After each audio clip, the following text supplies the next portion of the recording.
한 주간의 민심을 속속들이 살펴봅니다. 쇼미더 민심. 자, 오늘도 박영식 시사 정치 에디터, 김민하 평론가 두 분 함께 하겠습니다.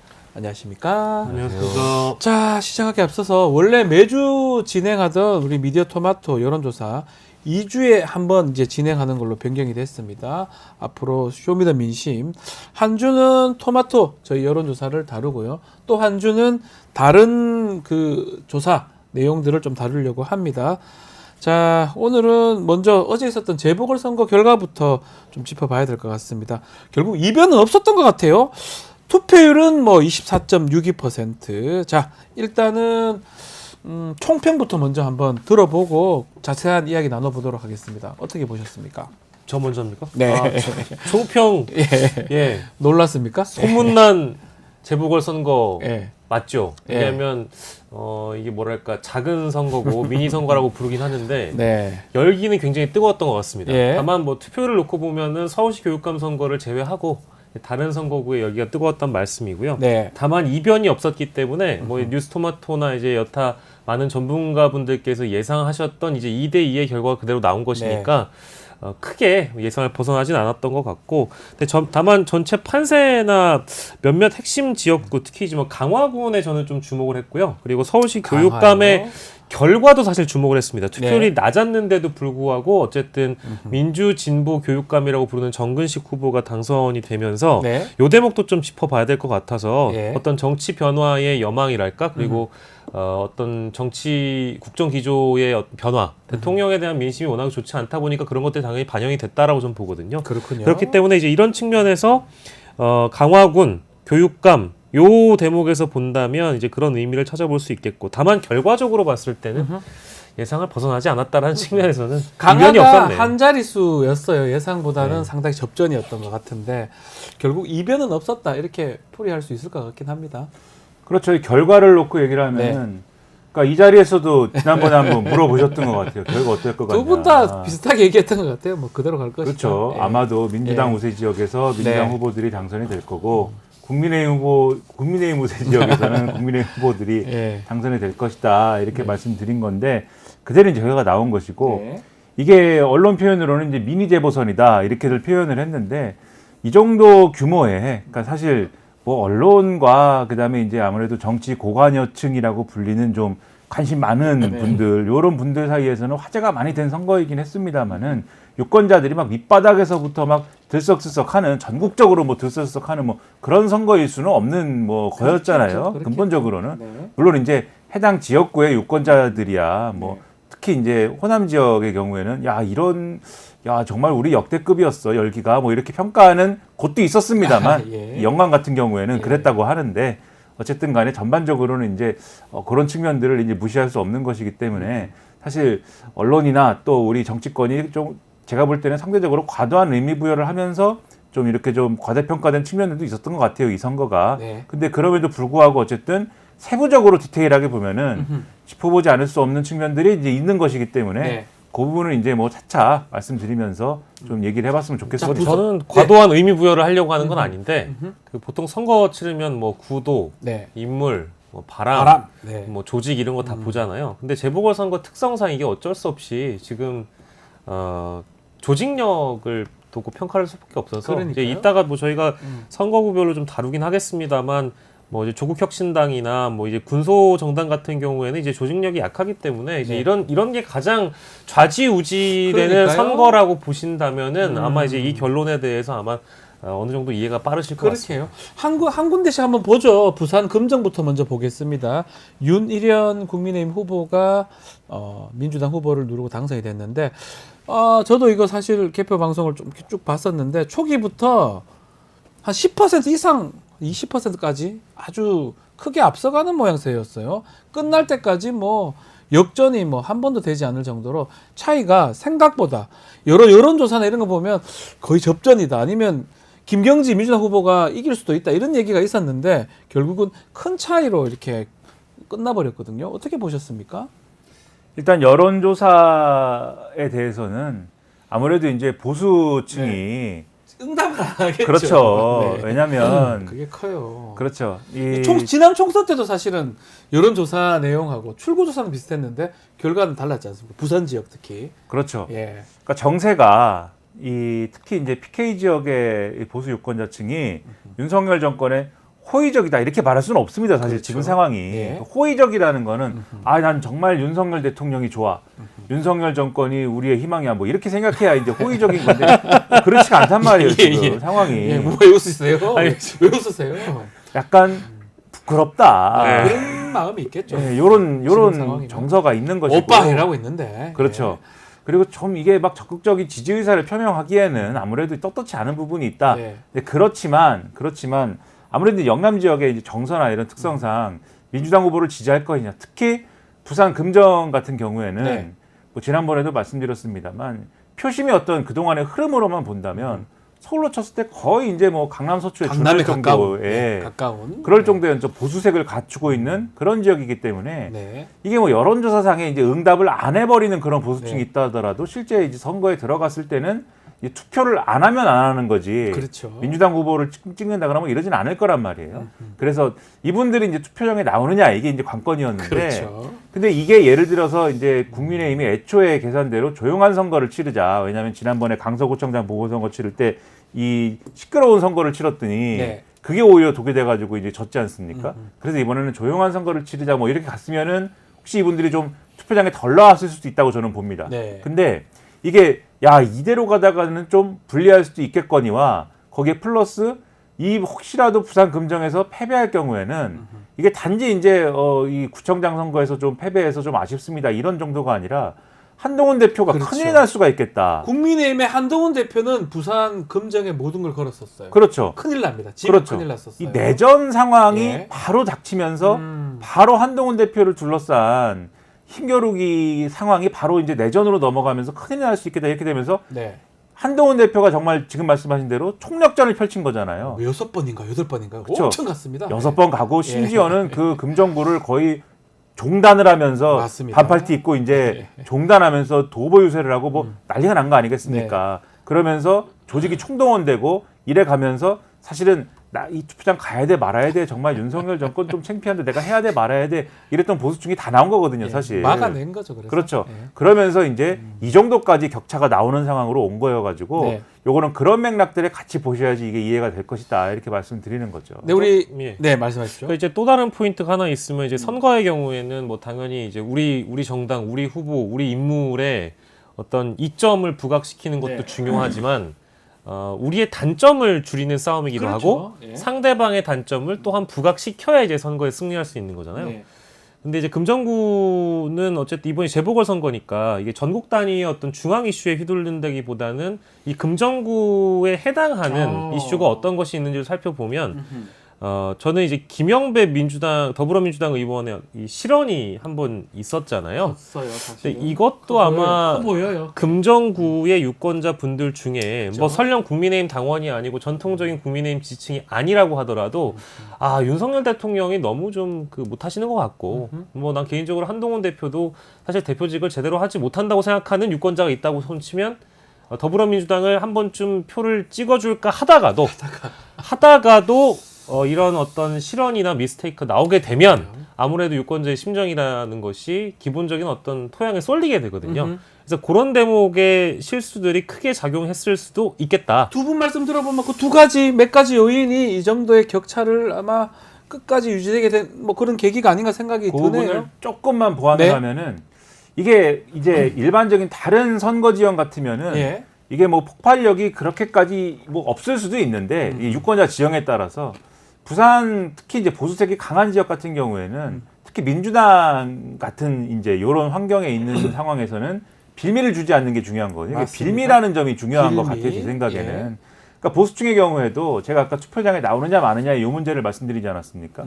근데 민주당이 어쨌든 비호감으로 해석될 수 있는 이런 빌미를 주게 되면 그것을 이제 중심으로 해가지고 보수층이 결집할 수 있는 수단이 되는 거죠. 그렇죠. 그러니까 맞죠. 봐라 이렇게 얘기를 하는 거예요. 민주당 사람들 가자! 뭐, 찍으러 가자! 저거 봐라. 그렇죠. 뭐, 그러니까 그게 없으면은 사실 또 그게 뭔가 이제 얘기를 할 수 있는 건수가 있어야 되는데 얘기할 네. 수 있는 건수가 없으면은 또 그럴 수 없는 건데 네. 적어봐라 뭐 이런 거 있지 않습니까? 그런 게 작동할 수 있는 어떤 요소도 될 수 요소가 있는 거여서 됐었다? 예. 오늘 언론들 보면 이제 그 부분을 지금 말씀하신 대로 그 부분을 이제 지적하고 있기는 한데 뭐 우리가 이걸 근데 뭐 정량 측정을 할 수는 없는 그렇죠. 거잖아요. 알 수 없는 거죠. 그렇죠. 어떻게 알 수 있습니까? 그러니까 여러 여론조사 한 가지 것도 요소 아니고. 중 하나로 분명히 거론하고 네. 있는 게 사실이다. 이 말씀 드리겠습니다. 그리고 이거 재보궐선거 네. 있기 전에 이제 금정구 같은 경우에는 이제 물론 저희가 그 결과를 놓고 결론적으로 좀 따지긴 하는 겁니다만은 재보궐선거 정해지고 나서 선거구 정해지고 나서 굉장히 많은 분들에게 제가 그래도 뭐 두 자릿수 넘는 분들에게 다 여쭤봤을 거예요. 근데 이게 민주당 측이나 민주당 쪽에서 오래 일을 하신 분이거나 아니면 지금 현재 어떤 민주진보 패널이라고 주장하시는 분들 나와서 방송 활동하시는 분들 네. 포함 또 이제 국민의힘 인사분들까지 다 포함해서 여쭤보면 단 한 번도 이 부산 금정구에 대해서 확신을 하지 않은 분이 없습니다. 그렇죠. 여기는 국민의힘이 이길 수밖에 없다. 그러니까 왜 그렇습니까? 이유를 물어보면 그냥 편하게 생각하면 쉽게 생각하면 그냥 서울에 서초구를 선거를 그래, 한다고 보면 강남 된다. 서초. 이거 토양 자체가 네. 쉬운 토양이 아닌데 여기에서는 어떤 실수도 있으면 안 되고 어떠한 큰 변수 없어도 이거는 국민의힘이 따놓은 당상이라는 표현을 하신 분들이 너무 많아요, 사실은. 그렇기 때문에 그런 기본적인 예상을 벗어난 결과는 아니었다. 네. 예, 그렇습니다. 자, 영광으로 한번 가보겠습니다. 영광은 일단은 진보당의 이석하 후보 여론조사 이럴 땐 여기서는 뭐 앞서는 것도 있었고요. 또 최초 개표할 때는 또 앞서기도 했던 것 같은데 결국은 민주당의 장세일 후보가 당선이 됐습니다. 곡성도 지금 보면 조상래 민주당 후보가 좀 조국혁신당 후보 박웅두 후보죠. 앞서서 지금 당선이 됐는데 자, 조국혁신당 얘기 좀 해봅시다. 월세살이도 하고 아마 올인 전략을 좀 펼쳤던 것 같은데 결국은 좀 고배를 마셨다고 봐야 될 것 같아요.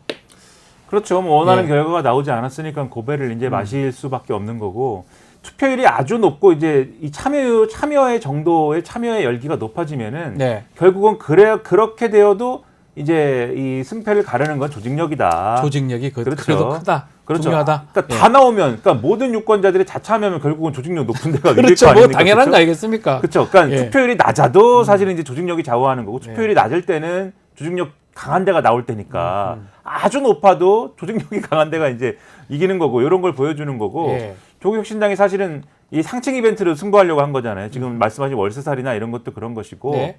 그다음에 뭐 이 민주당을 향한 어떤 그 공세 뭐 양측에서 좀 화제가 된 이러한 표현이나 이런 것들이 있지 않았습니까? 네. 민주당이 호남에서는 뭐 민주당이 국민의힘이나 다름없는 거라든지 뭐 이런 식의 네. 그런 것들 공중전을 통해서 이제 돌파해 보려고 했던 건데 사실 이제 그런 거는 호남에서의 이제 누가 호남의 맹주냐를 겨루는 그런 식의 선거에서는 사실 유효하지 않은 전략인 것이고 그러네요. 여기서는 철저하게 어차피 참여율이 높을 것으로 예상이 됐거든요. 선거 참여율 굉장히 높을 것으로 예상이 됐다라고 하면은 조직력을 최대 가동해 가지고 승부를 보는 전략이 사실은 유효한 건데 조국혁신당은 그럴 수가 없는 조건이지 않습니까? 네. 그래서 아마도 후반으로 가면은 조국혁신당에 대한 지지나 이런 거 좀 빠질 거로 예상이 됐고 이걸 여실하게 보여주는 게 사실은 진보당이에요. 네. 진보당은 자체 조직력으로 승부를 본 거 아닙니까? 그렇죠. 진보당은 조직력이었어요. 그렇죠. 영광군수. 내려가서 농사를 짓는 거 아닙니까 이분들은 농사를 짓고 그 진보당 2등 해버렸어요. 그렇죠. 결국은. 직접 제가 이제 들은 에피소드만 해도 여러 가지가 있는데 고추도 따고 네. 칼도 갈아주고 저도 들었어요. 예, 칼 갈아주는 다 했대요. 예, 청소도 하고 다 했대요, 그렇죠. 그냥. 다 했습니다. 예.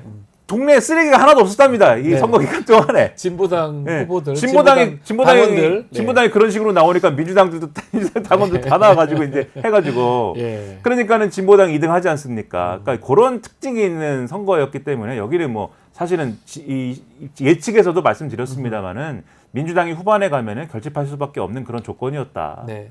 진보당 얘기를 진보당, 해주셔가지고 예. 저도 이게 뭐 어쨌든 당선되진 못했지만 뭐 칭찬을 해드리고 싶은 건 슬로건이 좋았어요. 네. 땀에 투표를 해주십시오라는 땀. 그런 슬로건이었거든요. 그래서 사실상 지역민하고 동고동락을 해도 동고동락을 했다라고 말을 해도 과언이 아닐 정도로 정말 이 밑바닥부터 끌어올려서 판을 갈았기 때문에 이런 어떤 성적을 가져올 수 있었다라고 보고요. 사실 이게 총선처럼 뭐 지난 총선처럼 조국혁신당의 바람이 의석을 좌우하는 선거는 아니었잖아요. 그렇죠. 뭐 비례대표 선거이기도 하고. 예, 또 비례선거이라는 예. 특징도 있고 해서 이거는 뭐 앞서 이제 김민하 평론가께서 말씀해 주신 대로 조직을 정비하고 꾸리고 이런 거에 누가 더 공을 들이느냐, 시간과 비용을 더 많이 쓰느냐의 싸움이었기 때문에 조국혁신당으로서는 굉장히 큰 한계를 느꼈던 선거일 수밖에 없고, 제가 모든 재보궐선거를 다 데이터를 찾아보지 않았는데 최근 한 3, 4년간의 재보궐선거를 좀 찾아보니까 네. 무소속 후보가 재보궐선거에 나서서 당선된 사례들까지 인물론, 거의 없지 않나요? 그 지역에 굉장히 큰 인물, 인지도가 있는 인물이 등장해서 무소속으로 당선된 사례를 제외하고는 군소정당이 뭐 어떤 특별한 변수가 된 선거가 재보궐에서는 거의 없어요. 없더라고요. 조직이 거의 진짜 조직력이 가장 중요한 게 예. 어쩌면 재보궐선거입니다. 그렇습니다. 예. 그래서 네. 아마 진보당의 사례를 조국혁신당이 이제 또 좋은 모델 삼아서 뭐 앞으로 어떤 정치 변화의 기폭제가 되시겠다면 더 응원을 해드리고 싶습니다만 시간이 좀 필요할 것 같다는 생각을 그렇죠. 아마 많이 할 것 같아요. 다만 월세살이 뭐 한 달 해가지고는 이 판을 뒤집을 수 없었다라는 없었다. 한계를 느꼈을 겁니다.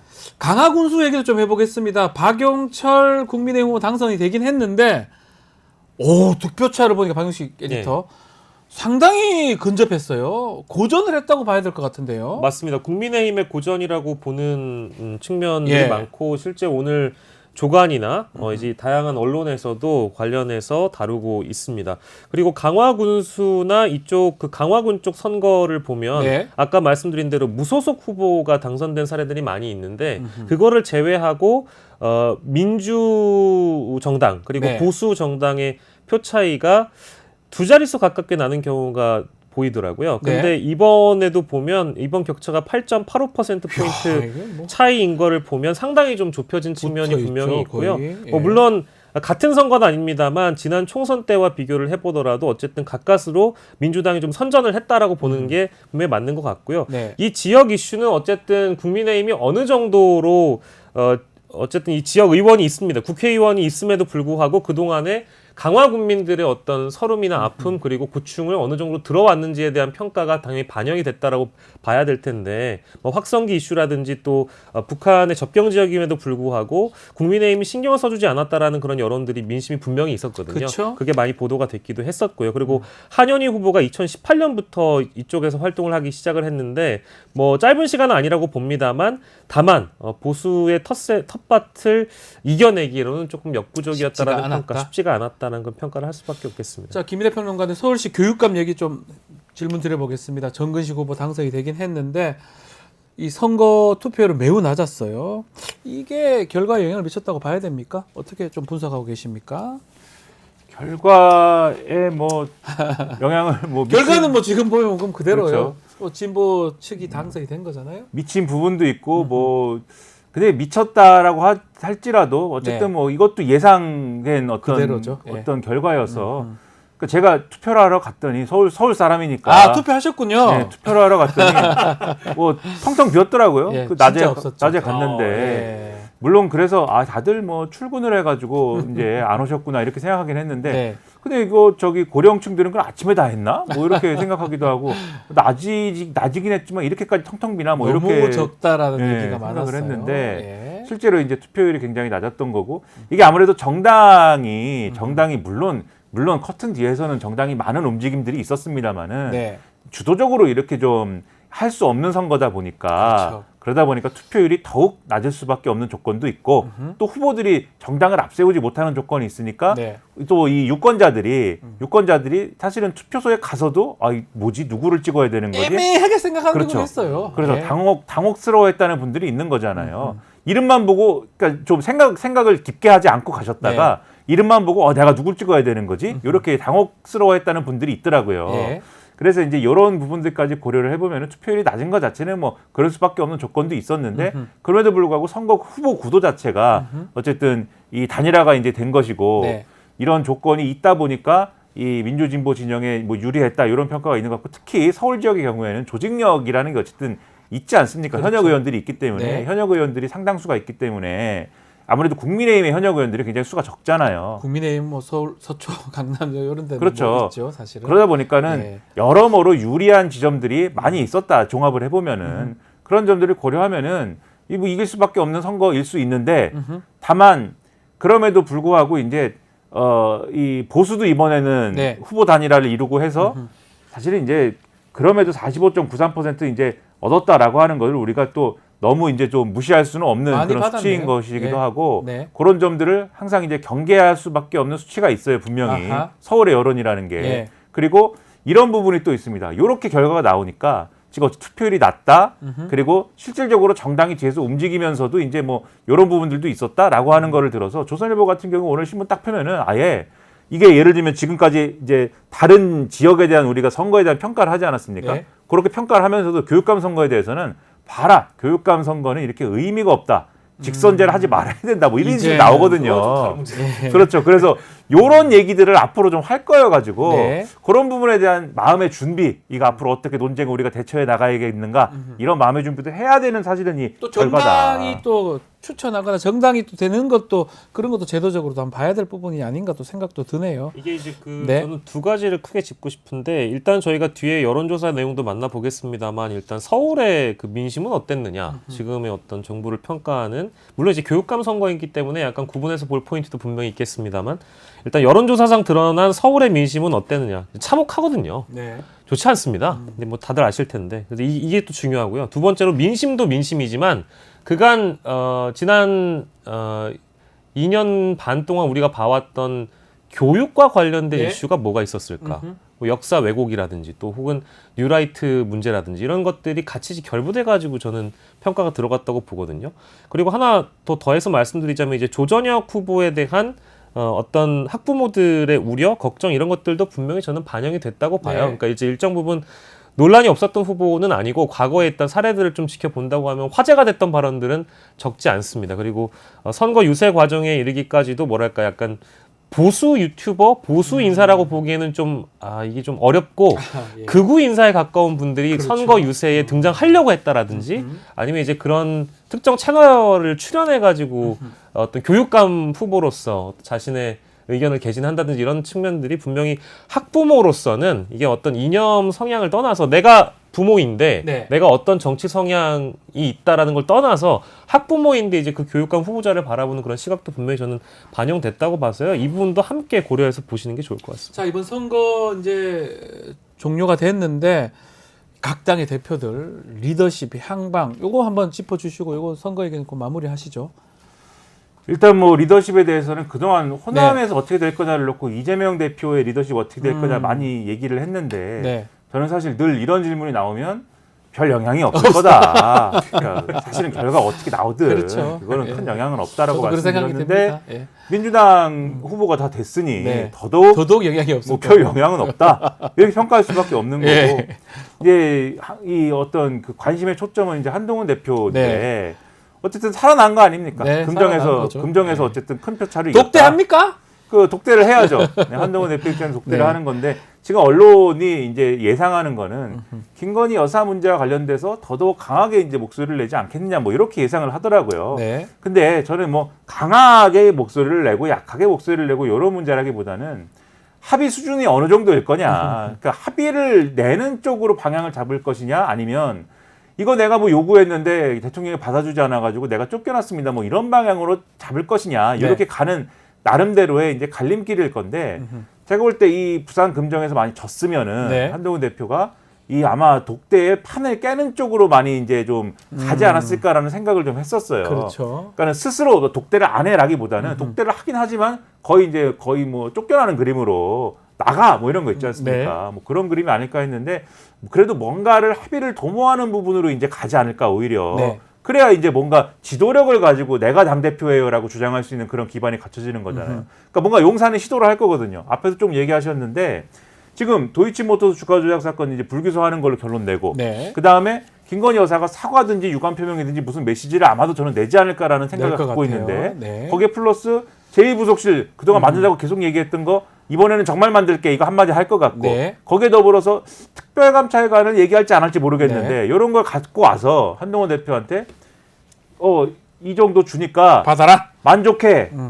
만족 못하면 그건 네가 문제야. 이제 이렇게 네. 갈 거거든요. 네. 근데 아마 그렇게 갖고 오면 이번에는 좀 좀 플러스 알파가 있을지 없을지 모르지만 만족하는 쪽으로 오히려 쏠릴 수도 있겠다. 한동훈 이 대표가. 선거가 좋기 때문에 예. 그렇게 좀 생각이 듭니다. 그러니까 리더십은 조금 한동훈 대표 입장에서는 괜찮은 쪽으로 방향을 네. 좀 생산적으로 쪽으로 가게 짧게 말씀해 주시죠. 바라겠죠. 여론조사를 아, 예, 준비해야 알겠습니다. 돼서. 이거 저도 선거 전에 이제 이런 다양한 네. 예측들이 나왔습니다만 저도 동일한 예측을 했던 게 뭐냐면 한동훈 대표 입장에선 이기는 거 중요한데 네. 저도 상관없다.